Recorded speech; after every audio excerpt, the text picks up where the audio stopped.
Morning glory and evening grace, America. I'm Hugh Hewitt. Welcome. Scott Johnson is one of the founders of Powerline blog. He is also the first mover on the Feeding Our Future scandal, the first reporter to dig into the Feeding Our Future scandal in Minnesota. And now it's blown up and it's everywhere. And I don't know if anyone's paying any attention to the fact that Scott Johnson had the goods. Scott, how are you, my friend? Good to be with you, Hugh. I'm great. Would you walk the audience through how you got involved, when you got involved, and when you knew you had a massive story on your hands? Hugh, you're giving me way too much credit. I've been, I would say, a member of the local press who has been covering what has turned into this enormous story since it burst into public view in January 2022, when a team of federal agents who flew in from all over the United States conducted raids all over the Twin Cities, the biggest such set of raids ever in the history of Minnesota, to scoop up evidence of the fraud. And the following September 2022, the then United States Attorney Andrew Luger called a press conference to announce 47 indictments in the case. And the case has really followed the contours that Andy Luger set forth then. Feeding Our Future was the sponsor of a number of sites, virtually all of which involved operations run by Somalis, all of which were running fraudulent operations, collecting millions of dollars in money for fraudulent charges. They claim to be feeding millions of students. This is what I want to tell your audience, Hugh. This case is nearly 4 years old, but it burst into a national story on account of a City Journal column by Chris Rufo and Ryan Thorpe last month. And it got President Trump's attention immediately. But it's a very old story. And the substance of it is a story of an open door to fraud that a number of mostly Somali perpetrators entered. Do you think, a number of questions. First of all, I did not know it was 4 years old. That's remarkable.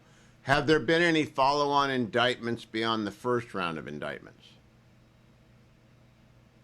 Yes, we're up to, the original set announced in September 2022 was 47. We're up to 87 indictments, but Hugh, perhaps more significantly than that, we're up to 50 guilty pleas and 7 convictions following 2 trials. So this is a very old case. It has been investigated. It continues to be investigated because the Feeding Our Future case opened a window onto another set of frauds. The Feeding Our Future case involved something like $300 million in fraud. The follow-on cases, according to the chief prosecutor of these cases, Joe Thompson, amounts to billions, and President Trump likes to put that in caps, billions of dollars of fraud in Minnesota so-called waivered Medicaid programs. 2 of those. We lost you there for a second, Scott. You froze. Okay. We expect additional indictments.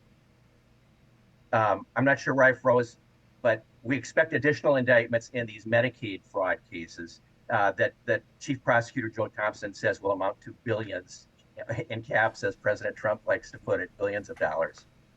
Now, Scott, in terms of, I don't want to profile anyone, but if we've got 86 indictments, we have a number that are Somali or Somali Americans, and we have a number that are not. What's the breakdown?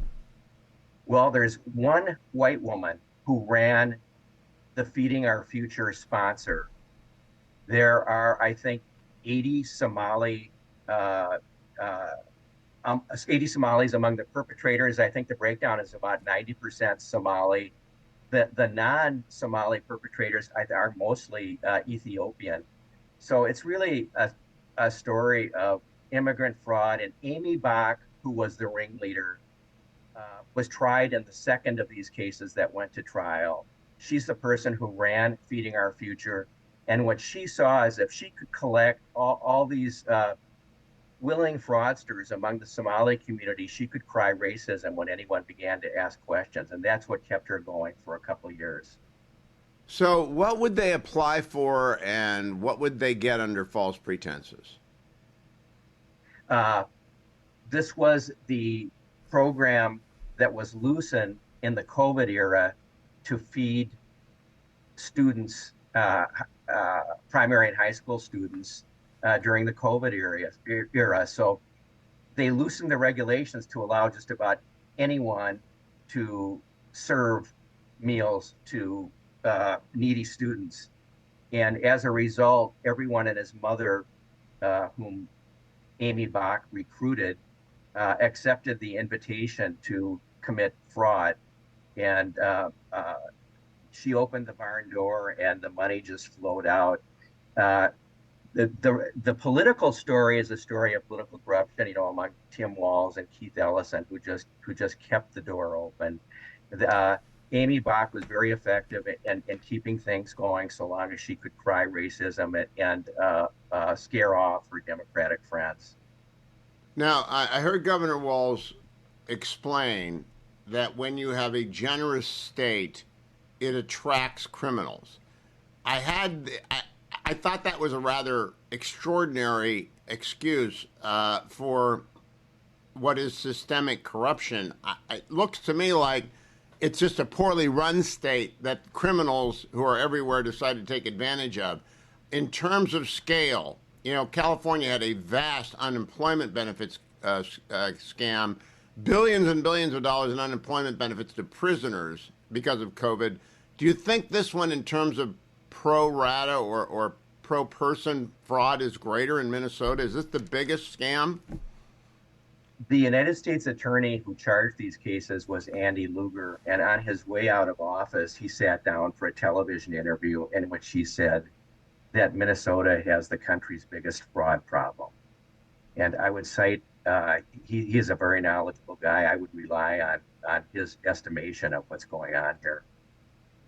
So, is there anyone in the state legislature who has raised a question about Governor Walz's appointees who are supposed to be supervising this program?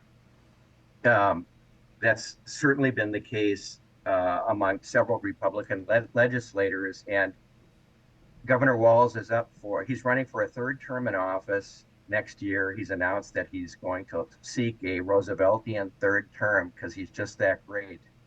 And a number of the Republican legislators are House Speaker Lisa Damuth and House Chairman of a new fraud committee that Speaker Damuth set up, Kristen Robbins, have been hammering this fraud issue for a while. Just about everything Governor Walz says about it is false. Hugh, and I say this is an old story because the Rufo Thorpe column kind of highlighted, I think somewhat misleadingly, a terrorism element. These aren't terrorism cases. They're really theft, fraud cases, but in my view. But I lost my train of thought. Well, let me ask you, are you annoyed by the attention it's getting now, or are you annoyed by the fact that it's not being represented correctly?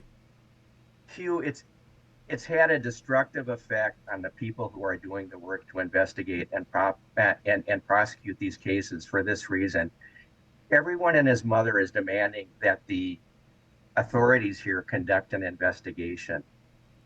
I wanted to say that I wrote about Governor Walz's nonfeasance in the Wall Street Journal column the day after Kamala Harris selected him as her running mate. Really? Last year. So you can look up that column and the day after Harris selected Walz in the Wall Street Journal. And you can see I highlighted Governor Walz's extremely misleading statements about the case in that column. The demands on the local prosecutors to investigate these cases are farcical. It's a political, silly season. And that's what I wanted to highlight for your audience. These people here have done the work. They have investigated the case. One of the star witnesses at the two trials is an FBI forensic accountant who led a team who has traced virtually every dollar that could be traced has been traced. And she was a star witness at these trials, extremely credible witness. I'd like your viewers to know that that's the case. The investigation has been done. Now, the Feeding Our Future case opened the door onto these other Medicaid fraud cases, which are in the process of being investigated and prosecuted. But and the features some of the same cast. That's how the door was opened.